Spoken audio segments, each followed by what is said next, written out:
Co-creating impact. Hi, I am How are you, Lori Laurie? with Co-creating Impact and itstimesunshine.com, and we're here with Executive Chef Andre from South Africa. Thank you for coming on today. How are you? Thank you very much. I'm Good. very, very good. Good. Now, I'm always interested in our chefs because I love to cook, and I have to cook alternatively because of some food intolerances that I have. So your website is beautiful with all the pictures and recipes that you have on there, and I know you just got that out recently. How's that going for you?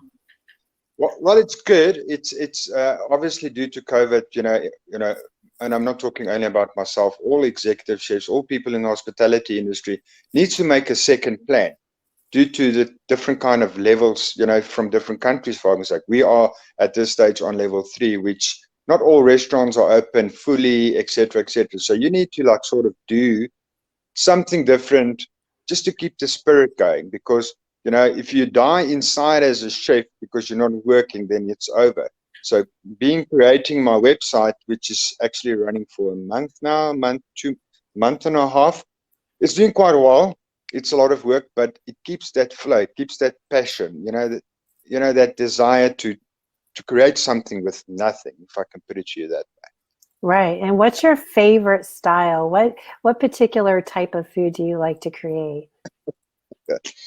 That's a very good question. It's like when people ask me what's my favorite dish. I Uh, know. Actually, I'm going to be, my favorite dish, for argument's sake, is a I don't know what you call it in America, but it's peanut butter and jam sandwich. Oh, there It's you like peanut go. butter and jelly. That's my favorite. I can eat that any day, any time of the day, when I want, and I would love it. I But love that. yeah, I would say cuisine-wise, I'm very flexible. When it comes to different cultures, different traditions, etc., etc. That's what I'm trying to get out there, like European, US, Italian, Indian, South African, all those kind of things is what I'm trying to you know provide to those that doesn't have that ability to cook in their kitchen something nice, but obviously with the less ingredients. That's mostly what my website is about, to be able to help single moms, bachelors, bachelorettes, uh, you know, the average budget kind of family that wants to just have a nice meal. You know what I mean? That looks good. It tastes good. It sounds good. It's something filling, and it's for all. That's 95% what my website is all about. And the ingredients that people have in their pantry to be able to create something, from nothing. And I love that. Yes, yes. Yeah. And my favorite is always pasta. I love the pasta dishes on your site. They're beautiful. They look delicious. I can't wait to try them. And so tell me about your relationship. We were talking a little bit before we came on here about your possibility of getting married and how that works. Yeah, that's, like I said, that's quite interesting. Obviously, I'm involved with the African Sotho women, and when I have to get married to, obviously I have to go see the family and do negotiations, meaning I have to send my brothers to go sit down with her father or her family, and then they need to negotiate. So obviously it's going to be money exchange, booze exchange, etc., etc., to get them to actually eventually say, okay, or I'm worth to be her husband. And then obviously they're going to put a price on it. Now, in the old days, there was no money involved. When it comes to negotiation for lobola, it was cattle, animals, etc., etc. So if she was worth, for argument's sake, $70,000 in rand value, then he would say, okay, I want 30 cows. As soon as you deliver the 30 cows, then obviously you get the permission to marry her. And then you have to have a traditional wedding under the control of her family. And then afterwards, you can have a white wedding, as we call it, a normal wedding. And Wow. if you break their traditions, then obviously it's a problem. Especially on her side, you don't get blessings from the ancestors, etc., etc. So it's quite dangerous if you don't do that. So we decided we're going to wait till we all sorted before we even think about something like that. And also, like Absolutely. I explained to you, because of me having a Zulu family on the side, I'm probably going to do my traditional wedding.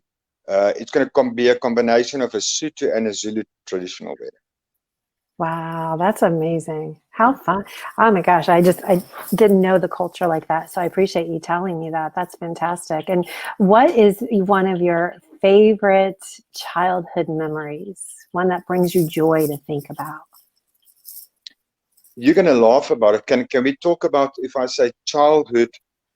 Yeah, normally my favorite is I wasn't a very popular guy in school, but I had all these naughty kind of friends. So what we would do is when my mom and them, we know they were like the weekend away, I would invite like 10 of them, and then I would cook for them. To be honest, I would cook for them. I've got people that can vouch for them. And we used to call it that time, uh, a boys only burger. So whatever my mom had in the fridge, I prepared and stacked a burger like 20 centimeters high, Ooh, with fish fingers, ham, cheese, egg. And I would always have like 5 or 6 guys over, and we would just munch it away. And probably that of everything, because of what I do now, is always for me, the best. Obviously, there's other places, stuff like, the parties, etc., and all those stuff. The naughty stuff when you grow up. But when it comes to something that, according to what I am today, that's what comes first to my mind. wow. And so have you always had that joy just of cooking and being in the kitchen as a kid? You had relatives that you were under as a kiddo in No, the I actually kitchen? stayed with my mom and dad and my 2 brothers, obviously, my younger brothers. And I just loved playing with food. Uh, you know, I had crazy friends where they would take a tomato and they would empty it out. They cut the top off and they empty it out, and then they pour tomato sauce on top, inside, and have it like that.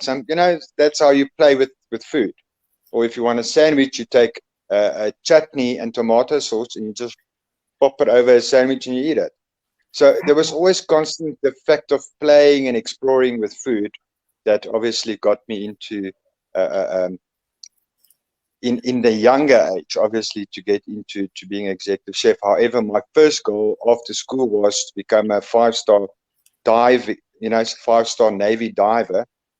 And that's where I did my 5-star executive chef training onshore and offshore. I did the qualifications and the evaluations for the divers section of the Navy. And obviously, you have to be like 95% fit, etc. Those were in the days, we're talking 95, 96. And I was like 2% less than it was. Then obviously the Navy gives you a second option in a career, and I chose chef, and that's who I am today. Well, thank you for your service. That's amazing. That is amazing. And I can relate to the playing with your food as a child, because I remember getting the canned food of like a SpaghettiOs. I don't know if you have them there, but doctoring them up and sauteing onions before I put the can in there and putting oregano in there and just making it taste better. So I totally relate to that. So now before COVID, how long have you been a chef? Well, I've been a chef since 96. I've Okay. been all over South Africa. I've been, you know, from hotels, restaurants, guest houses, function venues, even retirement villages where I specialized in special diets for the elderly people. Mm, So I've got my years of experience has got almost 95% of all the hospitality industries under the belt, which is a good thing for me because I can do. I did for a guy in Michigan the other day. He had 2 heart attacks, so I did him. I did a full meal plan for him, and it's going well with him. The last time I spoke to him, he's trying his best to follow. He's a trucker, so he's on the road all the time, mm, and so that's he's difficult. trying his best to follow that recipe. I also had a South African friend of mine who's in the police, and he had the same thing. And I gave him a diet and said, just try this diet. Here's a 7-day week plan, and go for it. And that's where all my years experience gives me advantage in terms of I'm flexible when it comes to creating stuff.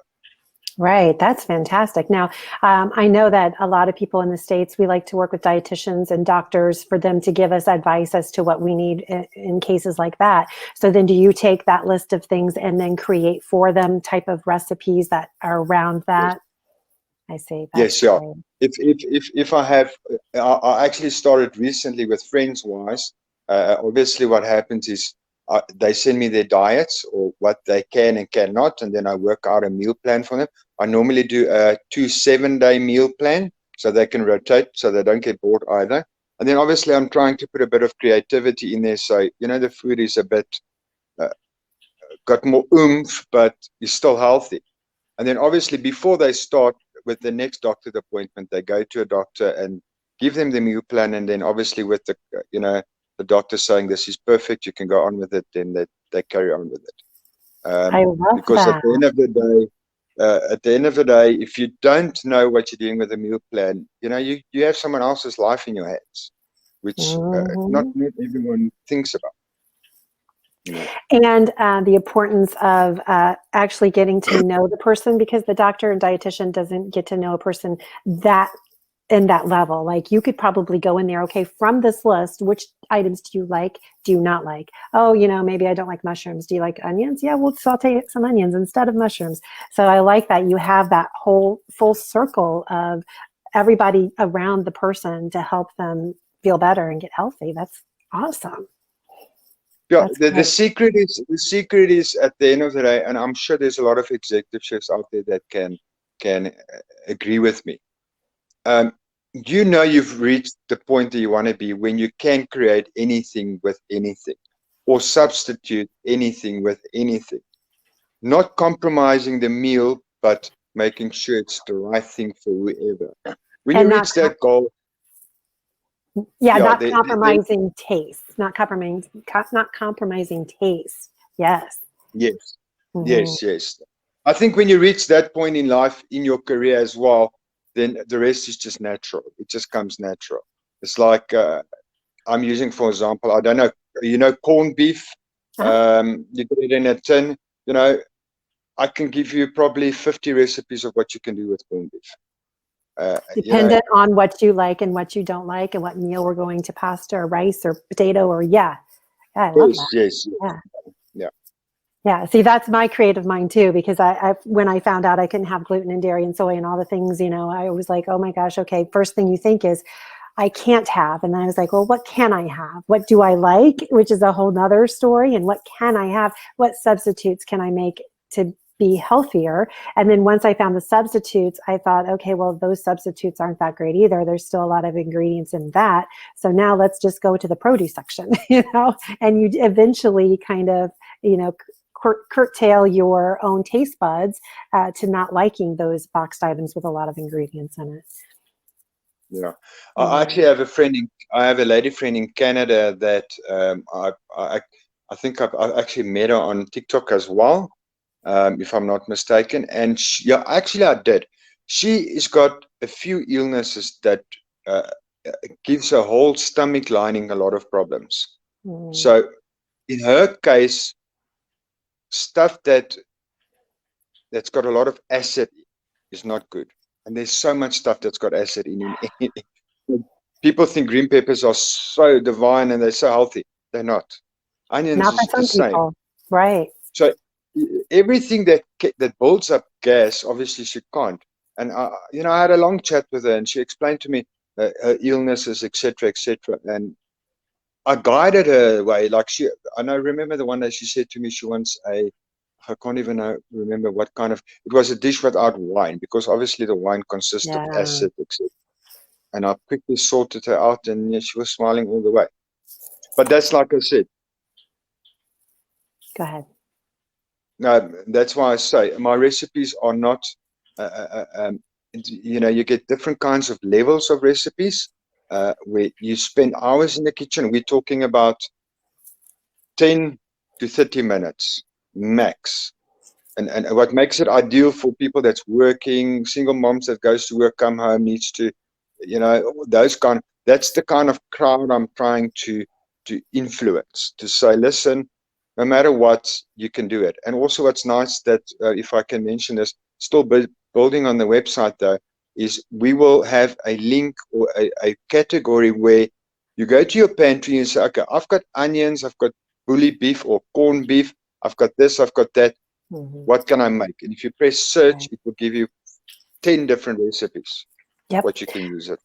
Yeah, it's amazing. I love it. And thank you so much for coming on here. You're a breath of fresh air, a wealth of knowledge, and I really appreciate meeting you and sharing this journey with you. Thank you. Thank you very much. Have a blessed day. You also. Evening for that. Yeah. Brought to you by breaktherage.org and itstimesunshine.com, finding resources for health and mental wellness.